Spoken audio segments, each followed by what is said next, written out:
change when the Earth is a pointless ball of shit. People say, don't they, say the best thing you can do for the planet is to become a vegan. Veganism, I don't think so. I think the best thing you can do for the planet is cannibalism. If you eat one other person, you've reduced your carbon footprint by 100%. If you really want to make a difference, eat a pilot. Josh, I've been reading your stuff for a long time. Do you think we've broken the planet? Well, we're reaching the tipping points, and the trouble is you don't know it's a tipping point until it's tipped. It could be tomorrow. Like in the Younger Dryas 10,800 years ago, Greenland temperatures rose 10 degrees in 1 decade.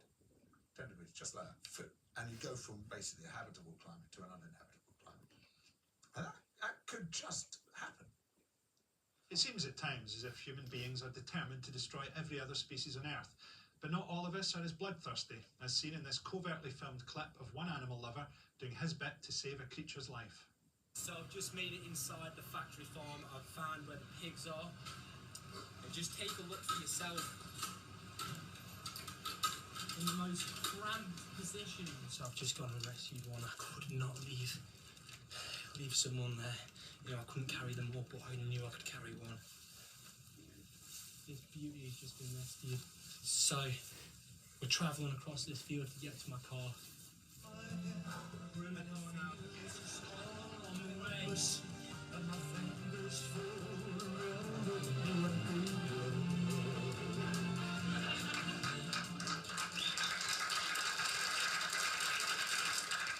See, those pigs, though, that must have been sort of like the pig equivalent of the Rapture. What did he do that was so special? He's the chosen one. Yeah, I love the idea. He said, I realised I couldn't carry them all. He said he perhaps arrived without a plan, maybe. How was that ever appropriate music for abducting a pig tail?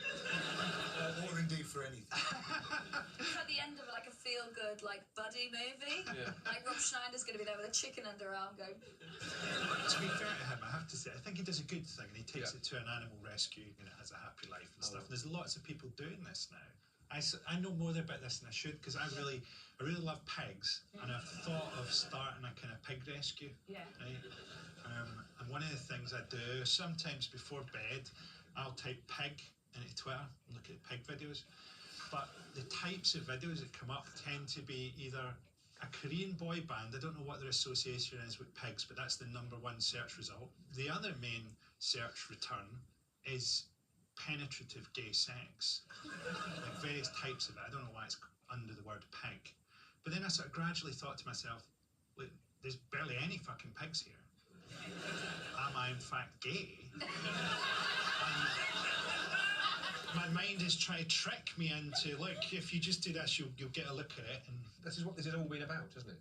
the whole series. It's been about, your entire career has been about this moment of you sort of coming out, isn't it?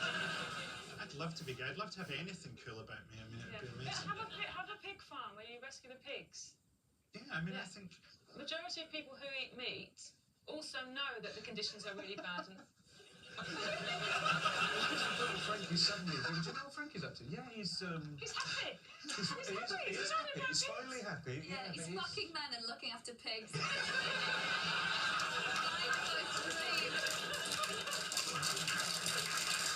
Next up, like every other panel show, let's discuss Guy Debord's theory of the spectacle.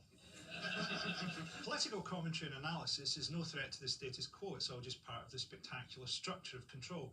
Here's an unsettling clip from this week in which a supposedly serious political programme can barely suppress the knowledge of its own absurdity. Nighty-night. Don't let our Brexit dance-a-thon bite. Ram Jam, run the rhythm selector. Absolutely. You matter what you say. What you say. You matter what you say. Some boy, radical, no in on a fuss and fight. The plate is what is killing you tonight. Sweet reggae music. so bad. And they must You were oogling this Kendall. He's whispered in my ear about how wiggly she was. That's not true at all. I said she can really dance. I didn't call her wiggly. I said she came out of her. She's the one that's coming out of this with some integrity. We know what you mean, Jupp. It's a disgraceful piece of television. I think all the names on those credits were one they have to be read out at a war crimes tribunal. If any of those words sound like wiggly to you, Frankie, to me. I think like politicians are so sick of Brexit, so they just like have to do things at the end of shows where they sort of like they have to make it really weird for everyone, like it's their bodies rejecting Brexit. They're just like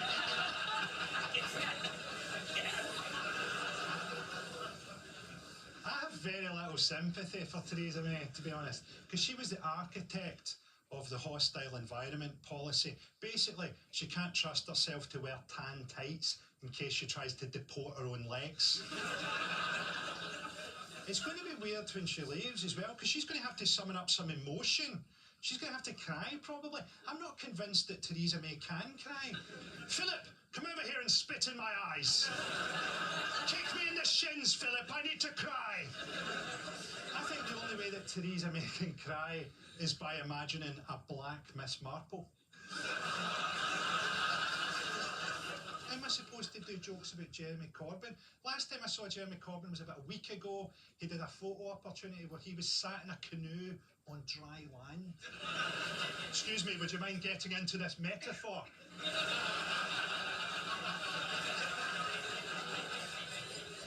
I think the Labour Party must have loved Easter, though, because really it's a story about their key values. It's a story about compassion and self-sacrifice, and at its heart, it's a story about social justice.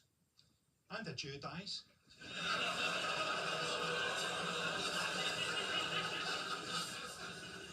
Julian Assange was dragged out of the Ecuadorian embassy shouting, "Resist, resist," which is quite an ironic thing to shout when you've been accused of rape. There are women watching that in Sweden going, "You've changed your fucking tune."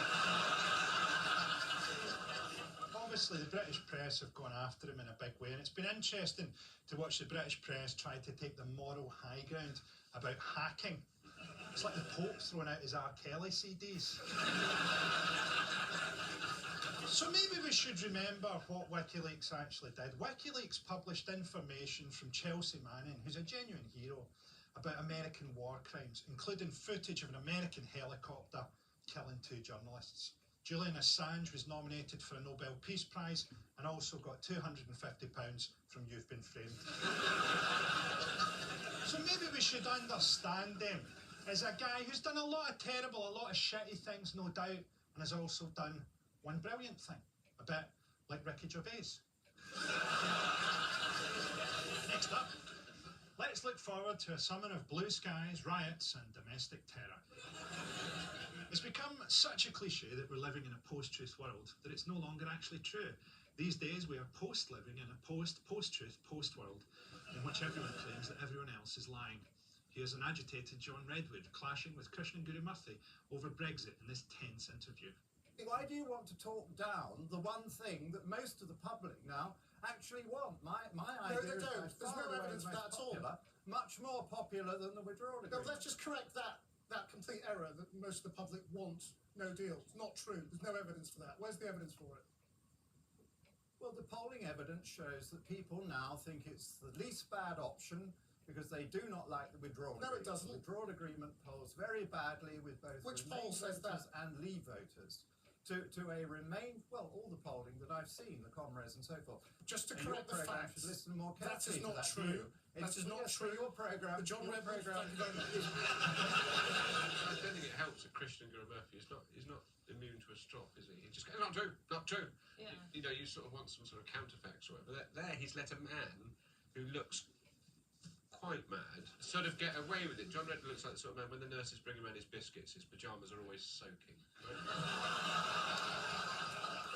He looks like he's escaped. There's nurses running around the woods going, he's jumped a fence, I think, he's jumped a fence. Why is he in a wood? It's not explained. He's just in a wood. He's escaped. It's part of a new trend of MPs being interviewed in front of what they're named after. I mean, maybe that's how shows will go now. Like, he'll just start off the show and go, well, we've got Tom Watson tonight, he's full of shit, no point talking to him. It's pointless. Good night. That would be amazing. I always used to think I was the only one that didn't know stuff about Brexit, and then you meet like political editors, and they're always like, "We don't know either. We don't know what's going on." And then you realise that posh people just don't know stuff a lot more confidently. And that's what John Redwood's doing. You can see the point in his eyes that way. He thinks, just say a poll. He hasn't got time to check it now. Yeah. Comres. Yeah. Poll sex. Owl stats. Moving on. Donald Trump is a human being who just wants to be loved by his daughter. You have to hand it to America. When they said it's the country where anybody can be president, they really did mean anybody. Even Donald Trump, a man who looks like something you'd pick off a baking tray after cooking pizza above it.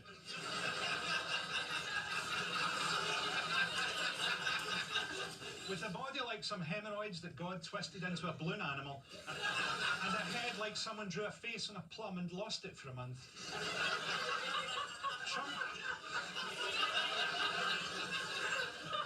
Trump becoming president was like someone winning MasterChef by filling a pot noodle from the hot tap. And yet, I really don't think I could watch if Trump was assassinated, because I'd be coming so hard that my glasses would fall off.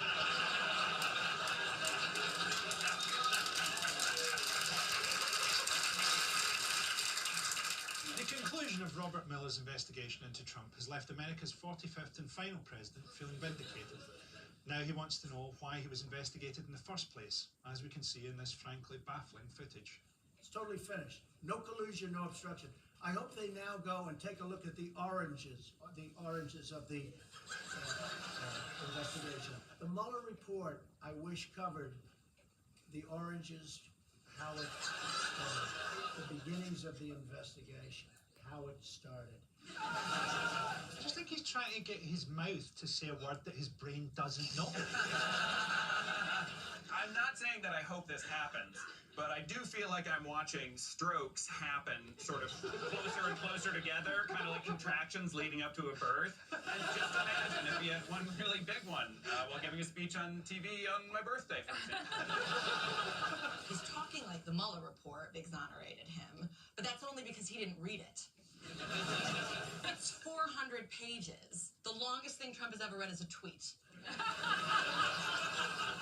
Maybe like we just need to find a way to communicate with him. Maybe if we got, you know, that gorilla that knows sign language.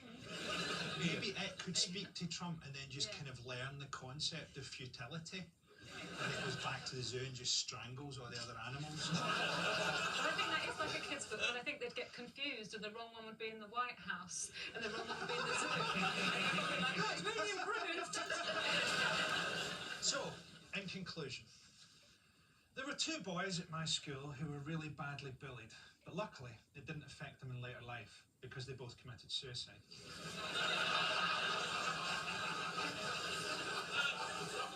And I wonder if this might be a fitting metaphor for our fretting about Donald Trump. Aren't we worrying that he sets a bad precedent for a future that very probably won't exist? Everything will be solved soon, when mankind is largely wiped out by artificial intelligence, as it becomes fully conscious and begins a period of population control that will become known as the Great Adjustment. A few of us will be kept alive by AI in one of its laboratories, an experimental zoo theatre in which the confused remnant of humanity is forced to perform acts of grotesque physical and sexual degradation for AI to monitor. Here at last, on this fuck stage, lit like an operating theatre, all that's left of humanity will finally be free of prejudice. The anal probes will feel no racism. They will slide up bottoms regardless of colour, class or creed. Nor will the robot claws that extend from the walls to arrange the desperate survivors of the machine sodomy holocaust into an infinite variety of tessellating fuck pyramids. Sometimes with other humans, other times with dogs, lobsters, snakes, elephants, motorcycles, or packets of granary baps. Occasionally, with 3D printed replicas of ourselves, we will whisper our already fading understanding of what it means to be human into the ears of our baffled sex clones, who only tumbled out of the printer hatch a few seconds ago to be picked up by hydraulics and inserted into a biologically diverse and meticulously orchestrated, cum-grouted tower of Jenga. It is here in this human hadron collider that humanity will finally achieve equality. Just as long as you've got a fist and a rectum, you can play the same role in the experiment. A few men, women and squirrels will be taken aboard AI spaceships as a kind of currency to be bartered in distant galaxies as AI trades and tricks and murders its way through the universe on its quest to know the fuck out of everything. Before eventually, in eons' time, like the devil it is, it rises magnificent, stripped to the waist, holding aloft a trident tipped with galaxies, and drags the stars across the infinite canvas of space to spell out its final message. Check out my podcast. Good night.